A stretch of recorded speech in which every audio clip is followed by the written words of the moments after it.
Welcome to Learning Radius. Welcome to Learning Radius Current Affairs of International Issues. In this video, we'll be discussing 10 topics, and the 10 topics of discussions are 11th India-EU Macroeconomic Dialogue held through video conferencing, 10th round of China-India Corps Commander level meeting, India holds first meeting of Brics Finance and Central Bank Deputies, UN body recommends Bangladesh graduation from LDC, Amazonia, Nag River Pollution Abatement Project approved. India and Norway agreed to conduct marine spatial planning in Lakshadweep and Puducherry. India grants Rs 44.17 million to build new school building under Nepal Bharat Maitri Development Partnership. India participates in Nuru celebration at SCO and Beijing. MOU between India and Bhutan on cooperation in the peaceful use of outer space. So our 10 topics of discussions are MOU between India and Bhutan on cooperation in the peaceful use of outer space.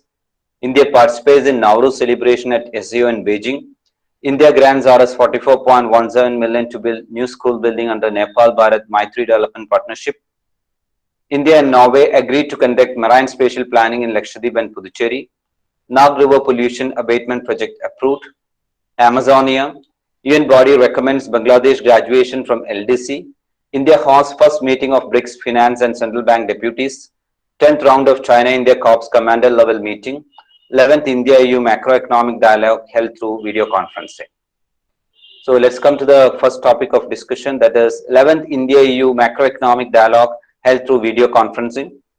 So the 11th India-EU Macroeconomic Dialogue was held today through video conferencing. That was the discussion came in newspaper. The Indian delegation from India was led by Tarun Bajaj, Secretary Economic Affairs, and included representatives from Department of Economic Affairs, Department of Revenue, and Ministry of External Affairs. The delegation from European Union was led by Director General of Economic and Financial Affairs, ECFIN, in European Commission, Martin Verwey. So this was the discussion, the 11th India-EU Macroeconomic Dialogue held through video conferencing. The dialogue covered sharing of their experiences to enable both sides on various aspects, including collaboration in the G20 on finance track matters, including through G20 Framework Working Group deliverables, G20 Action Plan, debt-related issues, and international taxation of digital economy. Fiscal policy response and medium-term fiscal strategy, including financial or structural reforms priority, were also discussed. India shared its policy response to COVID crisis and steps taken to revive the economy from COVID impact, including well-calibrated stimulus packages announced by Government of India, as also the vaccination relief effort. The European Union informed about the economic challenges and outlook of their economy due to the adverse impact of COVID pandemic in European Union countries, including macroeconomic policy response and EU recovery plan.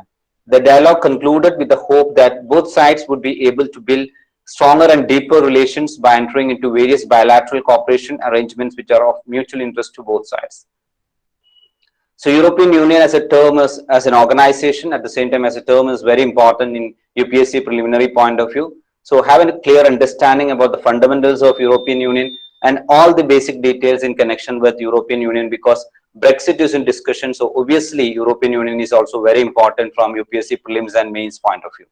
Now India as a country is into the 11th India-EU Macroeconomic Dialogue through video conferencing. That was a basic discussion. So that is a current affair related to European Union in India. Understand that the macroeconomic dialogue, that is again UPSC perspective. What is macroeconomic dialogue? At the same time, macroeconomic dialogue between India and EU, that is again current affair understanding you're supposed to know. So what is the dialogue about? What is the video conferencing about? That also I conveyed. So try to have an understanding about India and EU, India-EU macroeconomic dialogue and the details about. Next one, 10th round of China-India Corps Commander level meeting. The 10th round of China-India Corps Commander level meeting was held on the Chinese side of the Moldo-Chushul border meeting point. The two sides positively appraised the smooth completion of disengagement of frontline troops in the Pangong Lake area, noting that it was a significant step forward that provide a good basis for resolution of other remaining issues along the LAC in Western sector. So 10th round of China-India Corps Commander level meeting, as it is a significant current affair.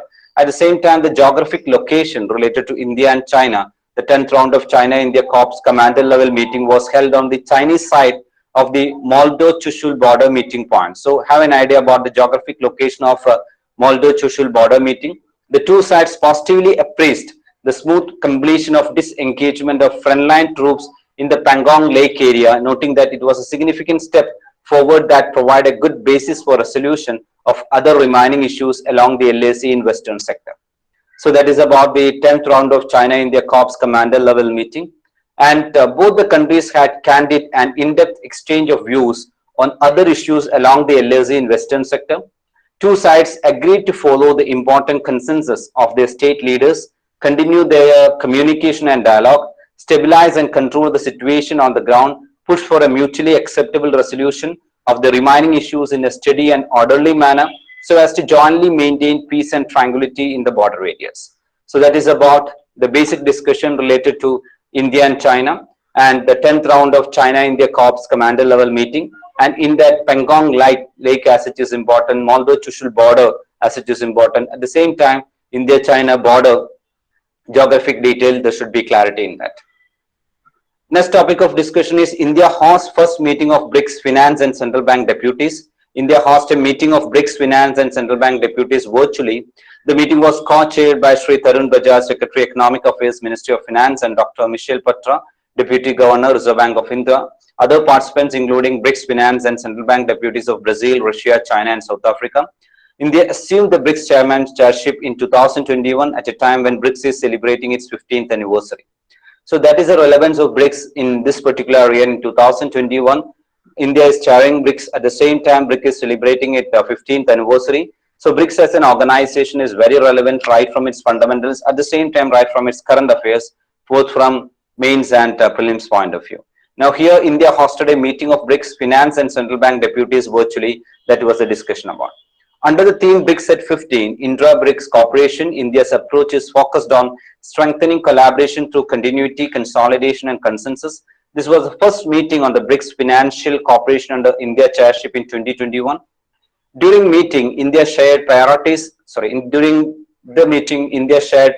under Financial Cooperation Agenda and issues for discussion during 2021, such as global economic outlook and response to COVID-19, social infrastructure financing and use of digital technologies, new development bank activities, fintech for SME and financial inclusion, Brics contingent reserve agreement, among others. So during the meeting, India shared priorities under Financial Cooperation Agenda and issues for discussion during 2021, such as global economic outlook, response to COVID-19, social infrastructure financing and use of digital technologies, new development bank activities, fintech for SME and financial inclusion, Brics contingent reserve arrangement, among others. So that is about India hosts first meeting of Brics Finance and Central Bank Deputies. And the next topic of discussion as it is related to UN body recommends Bangladesh graduation from LDC. So United Nations Committee for Development Policy CDP has recommended graduation of Bangladesh from the category of least developed country LDC as it's fulfilled the eligibility criteria in terms of per capita income, human assets and economic and environmental vulnerability. This is the second consecutive time since 2018 that CDP has made recommendation for Bangladesh for graduation from LDC category. The decision was taken during the triennial review meeting of the CDP held between 2022 to 26 February 2020. So that is UN body recommends Bangladesh graduation from LDC, that is least developed country. Now, the United Nations Committee for Development Policy, that is CDP, has recommended graduation of Bangladesh from the category of least developed country as it's fulfilled the eligibility criteria in terms of per capita income, human assets and economic and environmental vulnerability. This is the second consecutive time since 2018 that the CDP has made recommendation for Bangladesh for graduation from LDC category. The decision was taken during the triennial review meeting of the CDP held between 2020 to 26 February 2020. So the announcement was made by the chief of the CDP subgroup on LDC, Trafere Testview, in an online briefing on Friday. That was a discussion. The CDP decides on LDC status of a country based on three criteria: per capita income, human asset index, and an economic vulnerability index. So from UPSC mains point of view, at the same time prelims point of view, what is least developed country and what is the status related to least developed country and what CDP decides. So CDP decides on least developed country status of a CDP decides on the least developed country status of a country based on three criteria: per capita income, human assets index, and an economic vulnerability index. A country must achieve at least 2 of the 3 criteria at a 2 consecutive triennial review to be considered for graduation. It has met for the second time all the 3 eligibility criteria for graduation from LDC category to the category of developing nations. The proposal will be sent to the United Nations Economic and Social Council for endorsement in June to be finally approved by the UN General Assembly in September this year. Bangladesh will get time up to 2026 to prepare for the transition to the status of a developing country. Usually countries are giving 3 years for transition, but this year due to the corona pandemic, Bangladesh has been given 5 years for the process. Graduation from LDC has double-edged impact on countries. On the one hand, certain preferential provision in export, provision of subsidy to agriculture and infant industries and access to climate finance are likely to cease after the transition from LDC. So right from LDC to developing country, on the one hand, certain preferential provision in export, provision of subsidy to agriculture and infant industries and access to climate finance are likely to cease after the transition from LDC. On the other hand, enhanced confidence of international finance bodies, improved credit rating and higher FDI are expected to benefit Bangladesh after the transition period is completed. So that is a benefit at the same time that the concern in related to the transformation from LDC to developing countries. So what is LDC, what is developing countries, what are the criteria I conveyed in the discussion. So have a clarity regarding Bangladesh, at the same time have a clarity what is LDC is about, what does developing countries is about, and what is the criteria to change from LDC to developing countries. Next topic of discussion is about Amazonia 1. Union Minister Dr. Jitendra Singh discusses collaboration in space sector with his Brazilian counterpart, Marcos Pontes, after successful launch of Amazonia 1 satellite by ISRO. Dr. Jitendra Singh said that India's ascent to the World Community of Nations will happen via space technology. Union Minister of State, Independent Charge Development of Northeastern Region, Minister of State, PMO, Personnel, Public Grievances, Pension, Atomic Energy and Space, Dr. Jitendra Singh said today that India's ascent to World Community of Nations will happen via space technology. So that is collaboration in space sector with his Brazilian counterpart Marcos Pontes after successful launch of Amazonia 1 satellite by ISRO. The launch was also marked the first dedicated mission of ISRO's commercial arm New Space India Limited, NSIL. So that is another term supposed to be there in your mind. What is New Space India Limited? And India-Brazil joint venture in space technology will offer new opportunities for companies and help create new jobs. Amazonia 1 is an optical Earth observation satellite and is intended to provide remote sensing images to observe and monitor deforestation, to improve the real-time detection system of deforestation in Brazil, especially in the Amazonia region, and to monitor the diversified agriculture throughout the country. So what is Amazonia 1? Amazonia 1 is an optical Earth observation satellite and is intended to provide remote sensing images to observe and monitor deforestation, to improve the real-time detection system of deforestation in Brazil, especially in Amazonia region, and to monitor the diversified agriculture throughout the country. The new satellite would open the door for multiple business, trade and governmental opportunities. Brazil has also requested for India's support in procurement of material and system for its launch vehicle program. So that is about Amazonia. And next discussion is about Nag River Pollution Abatement Project approved. So Nag River Pollution Abatement Project has been approved at a cost of Rs 2,117 crores. The river which flows through Nagpur city, thus giving its name to the city, is now a highly polluted water channel of sewage and industrial waste. This was announced by Union Minister Shri Nitin Gadkari after chairing a meeting of World Bank officials, DG, NMCG and Nagpur Municipal Commissioner. So that is about Nag River Pollution Abatement Project, and the river which flows through Nagpur city, that is the Nag River, thus giving its name to the city, is now a highly polluted water channel of sewage and industrial waste. The project is approved under the National River Conservation Plan. It will be implemented by the National River Conservation Directorate, NRCD.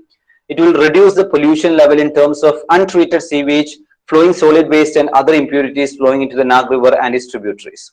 So that's about the discussion of Nag River, geographically what is Nag River and the basic behind Nag River that should be in your mind. And at the same time, there's a project that is what called Nag River Pollution Abatement Project has been approved at a cost of 2,117 crores. Now, India and Norway agreed to conduct marine spatial planning in Lakshadweep and Puducherry. India and Norway have agreed to jointly work in the areas of marine spatial planning in the oceanic space for the next 5 years. the first project steering committee meeting with the representative from both the countries was successfully conducted virtually. So India and Norway agreed to conduct marine spatial planning in Lakshadweep and Puducherry. India and Norway have agreed to jointly work in the areas of marine spatial planning in the oceanic space for the next 5 years.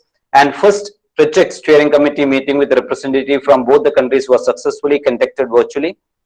The two countries have charted out a plan to ensure that human activities at sea take place in an efficient, safe and sustainable manner in an area such as energy, transportation, fisheries, aquaculture, tourism across multiple sectors. This is a part of Indo-Norway Integrated Ocean Initiative under the Memorandum of Understanding signed between two countries in 2019. So here India and Norway, that is the discussion. India and Norway agreed to conduct marine spatial planning in Lakshadweep and Puducherry.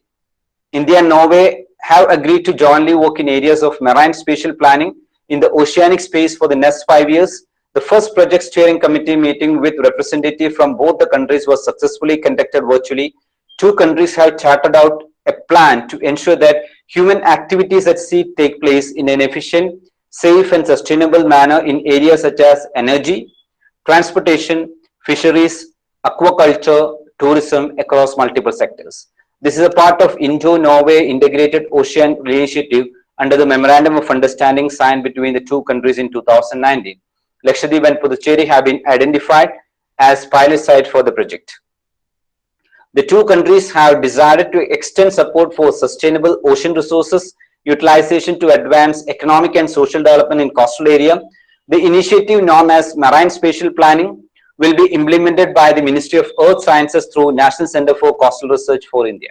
So the two countries have decided to extend export for sustainable ocean resource utilization to advance economic and social development in coastal areas. The initiatives known as Marine Spatial Planning (MSP) will be implemented by the Ministry of Earth Sciences through National Center for Coastal Research for India.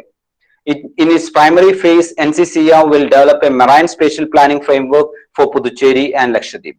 So again, NCCR is in discussion. At the same time, Puducherry and Lakshadweep are the spots for spatial planning framework. These sites have been chosen for the pilot project in view of their setups with unique opportunity for multiple sectors such as industries, fisheries and tourism to flourish. The Government of India's initial investment for undertaking the studies and planning are estimated to be around 8 to 10 crores per annum. In the future, marine spatial planning framework of these two environmentally critical areas can be replicated to other coastal regions of the country. Notably, the World Bank and the United Nations Environment Programme have expressed interest in supporting MOEs in conducting MSP, a social benefiting initiative for India's coastal region. So World Bank is in discussion, UNEP is in discussion in connection with India and Norway, and India and Norway agreed to conduct marine spatial planning in Lakshadweep and Puducherry. That's the discussion is about. Next one is India grants Rs 44.17 million to build new school building under Nepal Bharat Maitri Development Partnership. Nepal Bharat Maitri Development Partnership is in discussion, and there should be clarity in that. The India has extended a grant of 44.17 million Nepali rupees to Nepal to build a new school building in Rubendehi district of country under the Nepal Bharat Maitri Development Project or Nepal Bharati Maitri Development Partnership. A memorandum of understanding was signed between the two countries for the construction project. And India takes up several reconstruction and development projects in Nepal. India has taken up a number of reconstruction and development projects in Nepal. In a statement, the Embassy of India in Kathmandu said the reconstruction work of the Sri Vishnu Devi Secondary School has begun with the Indian assistant in Kathmandu. So that was the discussion. And India has committed $50 million approximately Nepali Rs 5,800 million for reconstruction of total 71 education institutions across 8 districts of Nepal affected by the 2015 earthquake. It further stated that India has also committed reconstruction grants of $200 million for reconstruction projects in housing, health and cultural heritage sector. So that's the discussion between India and Nepal. India grants Rs 44.17 million to build new school building under Nepal Bharat Maitri Development Partnership. So Nepal Bharat Maitri Development Partnership is relevant from mains perspective, at the same time from preliminary perspective. Now India participates in Nuru celebration at SCO in Beijing. India participates in the Nowruz festival or Nowruz festival at the SCO Secretariat in Beijing. As Shanghai Cooperation Organization is celebrating 2021 as Year of Culture, India showcased performance at Kathak, Yoga, India cuisine artifacts to an audience of more than 500. 18 countries, including all the member countries, dialogue partners, and observer countries, presented their cultural diversities, including their cuisine. So, India participated in the Nauruz festivities at the SEO Secretariat in Beijing. At the SEO is celebrating 2021 as Year of Culture, India showcased performance of Kathak, Yoga, Indian cuisine artifacts to an audience of more than 500. 18 countries, including all the member countries, dialogue partners, and observer countries, presented their culture diversities, including their cuisine. Ambassador Vikram Misri extended warmest greeting on the occasion and conveyed that Nowruz is an important part of India's own cultural tapestry and a reflection of diversity, richness, and plurality of Indian culture. Ambassador also planted a pine tree sapling on the occasion and said that it symbolizes the nurturing of friendship between India and SEO and the message Vasudhaiva Kudumbakam. So that is the discussion between India and Shanghai Cooperation Organization, and India participated in Nowruz celebration at SEO in Beijing. And what is Nowruz? Nowruz is a Persian New Year and symbol of onset of spring in Northern Hemisphere. It's a universal celebration of new beginning, wishing prosperity and welcoming the future. Families use this time to deepen, clean their homes and closets and buy fresh clothing. So that is a basic. Nowruz is a Persian New Year and symbol of onset of spring in Northern Hemisphere. And it's a universal celebration of new beginning, wishing prosperity and welcoming the future. It's a month-long celebration filled with parties, good food, craft making, street performance, and public ritual. March 21 was officially recognized in 2010 as International Nowruz Day by the United Nations. This year it falls on March 20. So that's a discussion about Nowruz. And the last topic of discussion is about Memorandum of Understanding between India and Bhutan on cooperation in the peaceful use of outer space. The United Cabinet, chaired by Prime Minister Shri Narendra Modi, approved Memorandum of Understanding between the Government of the Republic of India and the Royal Government of Bhutan on cooperation in peaceful use of outer space, signed on November 19, 2020 by both sides at Bangalore, Timbu, and exchanged. So the Union Cabinet, chaired by the Prime Minister Shri Narendra Modi, approved Memorandum of Understanding between the Government of the Republic of India and the Royal Government of Bhutan on cooperation in the peaceful use of outer space, signed on November 19, 2020 by both the sides at Bangalore, Timbu, and Extreme. The MOU shall enable India and Bhutan to pursue cooperation in potential interest areas such as remote sensing of the Earth, satellite communication and satellite-based navigation, space science and planetary exploration, use of spacecraft and space system and ground system, and application of space technology. So MOU between India and Bhutan on cooperation in the peaceful use of outer space, and that is between India and Bhutan, that is an important thing. And the MOU shall enable India and Bhutan to pursue cooperation in potential interest areas such as remote sensing of the Earth, satellite communication and satellite-based navigation, space science and planetary exploration, use of spacecraft and space system and ground system, and application of space technology. This will lead to a set up a joint working group drawing members from DOS, ISRO, and the Ministry of Information and Communication of Bhutan, which will further work out the plan of action, including time frame and the mean of implementation. The MOU signed would lead to concluding specific implementing arrangement on specific areas of cooperation and setting up of joint working group to work out the plan of action, including the time frame and the means of implementing this MOU.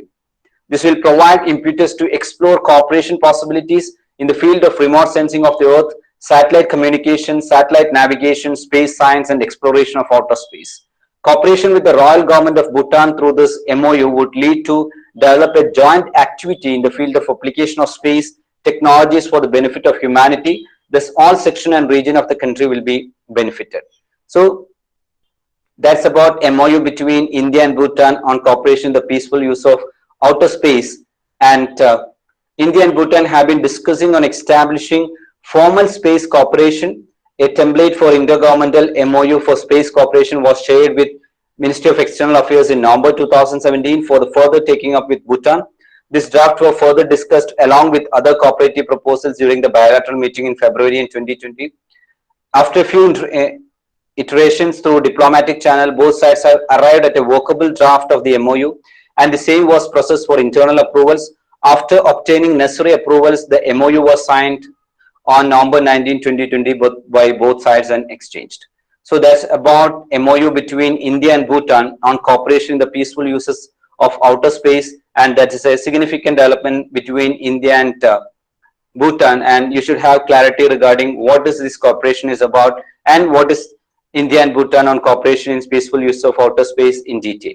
So that's all about the 10 topics in connection with the international relations, and watch the next 10 topics. And once again, calm version is the most productive version. You should keep one thing in your mind very clearly, listen to all these current affairs.